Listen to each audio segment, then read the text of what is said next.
600 pesos. How are you? Fine. Thank you for making business. I'm gonna give her 400 pesos change. 400 pesos change. Hi there, guys and gals. Good morning to each every one of you. The sun is hiding and we had rain here since yesterday. Late night? I don't know. Guys, 600 pesos. Day 76. Day 76 of not waiting for a week before I exchange my coins into Philippine peso paper bills. See that? Road to 1 million peso saving challenge.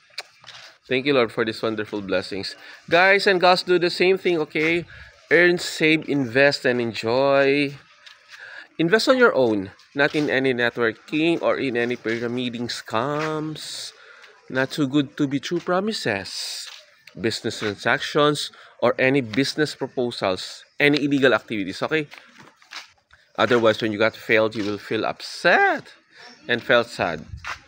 And your dreams will not push through, okay? Be wise.